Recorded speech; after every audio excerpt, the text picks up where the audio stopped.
Hello everyone. Today I'm going to critique Justin Peters on something where we disagree. So many of you probably know who Justin Peters is. For those who don't, he is I believe he's a Reformed Baptist specifically, but I think he's like independent. I don't think he's part of a specific denomination as far as I know. I think he's still a pastor. I don't know if he does that full time or if he just goes like on tours and all that kind of stuff, giving talks on these various issues, because he does that a lot. He's fairly active as a pastor, it seems. But Justin Peters effectively gets in a lot of the debates regarding the charismatics and the cessationists, and I think a lot of what he does is good, but occasionally he goes off into the deep end, and I want to take an example of this. So let's begin. There was recently a quote of his from the Cessationist conference, where he said that if miracles were still happening today, there would be no debate about it. Therefore, miracles are not happening today. I think this line of reasoning is naive and incorrect, but I don't think it is as bad as people make it out to be. So what he is going for is not simply, you know, everything true. It must be, there should be no debate if something is true. You know, nobody would ever debate. But obviously that's not true. You know, some of the responses I've seen to him have been things like, well, you know, if the doctrine of the incarnation were true, then there would be no debate about it. I don't think that's a good response. I know what they're going for, but I still think they're wrong. The issue is, what Justin Peters is doing is he's actually making a claim about observational data and the way that it is received. So he's not merely saying that whatever is true is going to be unanimously accepted. Instead, what he is saying is that miracles are things that we observe. The Trinity is not something we observe, or the Incarnation is not something we observe. We do not observe, you know, various predestination things just by our experience. But we do see and experience miracles, if you know what I mean. Like when miracles happen, which he would of course affirm that they do happen historically, throughout at the very least the Old and New Testaments, you'd see them, you know what I mean? Like you don't see the cause of the miracle. Like you know, the disciples don't see how Jesus is resurrected and all that, but they see, okay, well, he died on, you know, he died on the crucifix, or died on the cross, and he's back. Like, you could recognize, okay, there's a miracle, there's quite literally a resurrection. Same thing with Lazarus, and you can say the same with the healing of leper. It's like all this stuff, right? I think that is different than making the doctrinal, like observing doctrinal claims. So what it seems that he's going for is, well, miracles are something that are fairly significant, and we would have, sorry, that's my car as I'm in traffic. We would expect to have like such solid documentation and evidence that this stuff would be just completely obvious to us. We'd have video proof, all those things, that it shouldn't even be a debate. I think he has a kind of a point, but I think he is putting it on way too strong in a way that ultimately makes it incorrect, and I think it needs some reform. So I'll critique his argument, and I'll offer what I think is a stronger version of it. So first, well, we do not, we can't say that just because something is observational, and people are claiming things are happening in a lot of places, therefore we should expect to be observing them so constantly that's not a debate. I mean, there are things that people will videotape, take pictures of, all these things. Like, we will have evidence, and people just flat out deny. And you could say that's of, you know, that's of unbelief, that's of sin, like, that's a real thing. But also, there's stuff about, okay, well, faking videos, faking evidence. I mean, that stuff happens all the time. Plenty of charismatics have faked things in the past. Plenty of cult leaders will do things that appear to be miraculous, but it's staged or faked. I mean, that stuff happens. So I don't think that automatically observational data is going to be unanimously affirmed and interpreted in the same way. And that's what's really important, is there are often different interpretations of these miraculous events. For example, if we have like one instance of somebody who is praying that their cancer is defeated, and they're going through treatments and all this stuff, and they're going through those treatments, and one day they go up to a faith healer or whatever, the faith healer says, all right, like, they pray for it, they said, all right, your cancer will go away, and then, you know, in a few weeks you see, oh, it's gone away. Reasonably, you could say, okay, well, that could be something God did directly, or it could be through the cancer treatments being successful, right? I mean, that's a possibility. So I don't think we're going to interpret that data, or we have to interpret the data in one way. There are plenty of times where something that could actually be a miracle may not be one. It could just be something that happens effectively by coincidence. But I do think there are times when things will be, sorry, I get in the car.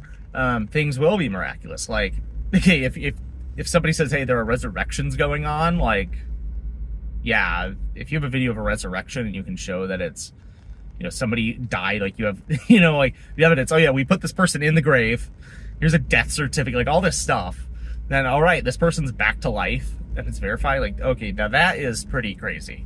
That's a miracle right there that you have evidence of. But there's going to be a lot of data that we're just going to have trouble interpreting, and this is just the case with anything. I mean, when you look at like, there are a lot of, you know, scientific studies about things that seem to be conclusive, but people just interpret the data differently, and so we can't automatically say that because there's dissent, the position is false.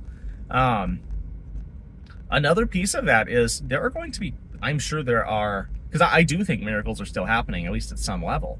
I think there are plenty of miracles that may be happening in other countries that just aren't being filmed, recorded, and people don't really care to talk about them because they're not in our whole world of debating this thing. Like, it's not on their radar to do it, and they're not trying to make arguments out of it and proofs out of it. So, you know, it's just not something they focus on so much. And so it's kind of mentioned, you know, maybe offhand or something like that. So I really don't think we can go as far as Justin Peters does by saying, okay, well, if there's dissent, then it's automatically false. Because, to summarize what I said, you can interpret data differently.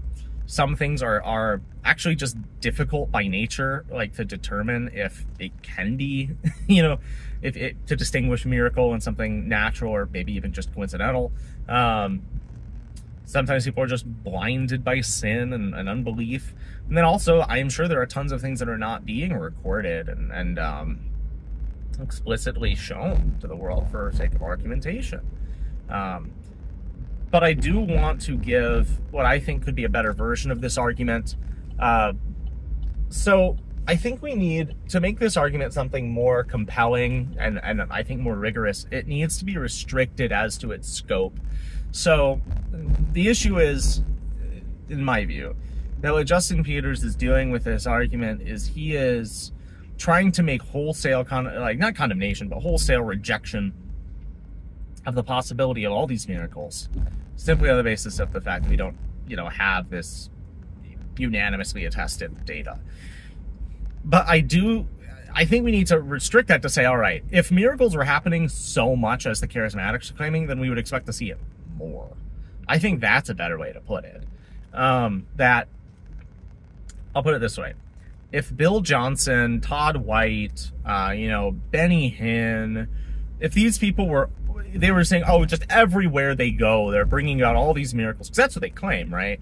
They are not simply claiming that miracles happen today. They are claiming that they can effectively cause miracles. They have gifts of performing miracles. Well, if they have those gifts of performing miracles, if they truly do, then we would expect to see better evidence for the miracles. Because with miracles that may not be happening all the time, like, as a soft cessationist, I would say that I think a lot of the miracles that would be happening today and throughout history are things that maybe you don't expect, right? Like there are things that you say, I don't know if this will happen. I think that's the approach actually of the early church on the matter. It's like this stuff could happen, and if it does, wonderful. But it doesn't seem to me that the way it works is you have people that claim, oh yeah, I have these gifts that every single place I go, if I want to heal somebody, they're going to be healed. You know what I mean? Like, I don't think that's what's still happening. That's part of the cessationist position I hold. And so if you have somebody who claims that all the miracles they want to happen do happen, well, if you see a bunch of their miracles failing, like, frankly, the attempt to resurrect that girl Olive, the idea that they could stop COVID-19, yet the Bethel School of Supernatural Ministry was shut down for COVID. You know, Todd White getting various illnesses, just like all these things, that points me to saying, all right, these guys at the very least are not performing miracles. We would expect way better evidence, because what they'll often do is they'll have these books, they'll have these talks that say, oh, here are all these wonderful stories like of these specific miracles occurring, and then they'll actually just give no evidence of it. And that's frustrating, because they are openly saying, yeah, this miracle happened. They're using it as an argument, and they are saying that they have control over when this stuff happens, effectively, but they don't actually document any of it in a way that makes it something we can legitimately verify. That's a problem, and that makes me very skeptical of the claims that they make. So a good example of this is, I don't know I can't recall all the details, but there was a woman who claimed that, like, oh, her toes grew back, you know, and then it was like demonstrable. Well, we still, as far as I know, we don't have much evidence that they did. We have no real pictures that shows that they did. I don't know if she took any pictures. Like, I have to be honest, I don't remember this too well, but for what I heard from some people is that she never even took pictures that she did, and that the pictures that they found of her with her toes, like, her toes didn't look any different than before. So, yeah, there wasn't a miracle there. We don't have any real reason to believe that it was. And so that's my concern. That's the way I would frame things. It's not dissent means it's false, as much as I would say, well, we would expect better data. We would expect, you know, better verification for miracles to be happening the way that a lot of the charismatics are saying. You know, if people that have like these one-off miracles, so to speak, like, you know, if some guy, like, let me think of an example with like exorcisms and so on, you know, I know people who say that they have performed exorcisms, but they don't try to make big deals out of it and all that. Like, I know some Lutheran guys who have performed exorcisms, like Lutheran pastors who have. It's not their concern. They're not trying to be polemical. They're not trying to give arguments for them. They're not trying to show, oh, like, prove it. And they think it's a breach of privacy in a lot of cases to give specific details, names, and certainly video and all this stuff. They don't, you know, they're not going to be doing all this documentation. So I can't fault them. I can't fault people out in like other countries that aren't involved in the continuationism, cessationism debate to be documenting this stuff scientifically, because that's not their concern. That's fine. But when you have people like Bill Johnson who are going around and saying, oh, to be a true church, we need to be performing miracles, and that would convince everybody. Well, how about you document it and then convince everybody on the basis of the documentation? So that's where I think Justin Peters has something going for him. But again, I find myself frustrated with some of the things he says and people in his little circle, because it's a bit too hasty, and it is a bit too broad as to its reach. So I think he is wrong on that argument, and it needs significant reform, as I've demonstrated. I believe that a lot of this comes down, frankly, to his biblicist theology. From everything I can tell from him, Justin Peters is fairly biblicist, which, you know, it sounds virtuous at first, like, oh man, wow, you just love the Bible that much. But biblicism is a specific commitment as to the character of sola scriptura and what the Bible claims to do and say. And I think that biblicism is overall, I think it's false. And so, unfortunately, I don't expect this kind of video, this kind of argument to change Justin Peters' mind. I do think this is actually systemic to his entire theology, to be believing that, you know, complete cessationism.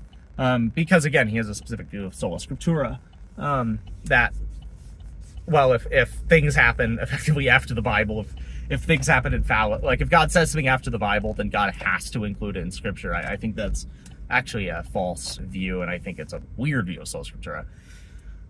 But the point is, I don't expect this video to like specifically change his mind, but I hope you guys find this helpful, because I want the best arguments for every position. That's one of the reasons I'm promoting like the translation project that I am. I don't want people to have bad arguments, and I don't want wholesale condemnations of things. I want people to give the most rigorous arguments that they can that account for various possibilities and scenarios, such that we aren't running into situations where people are just making everybody else on their side look bad. So I hope you all enjoyed this video. Let me know what you all think. And yeah, let me know if you guys want more critiques of the more extreme cessationists. I know my charismatic ones do well.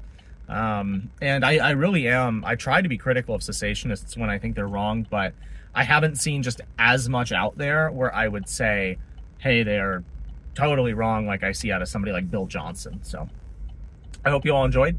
Have a good one. Goodbye. Hey everyone, thanks for watching another Scholastic Lutherans video. If you'd like to support us, you can follow us on Twitter at Gerhard's Ghost, or contribute on Patreon at Scholastic Lutherans. There you'll get access to our Telegram chat and other perks. Links can be found in the description. Subscribe, like, or leave a comment, and have a nice day.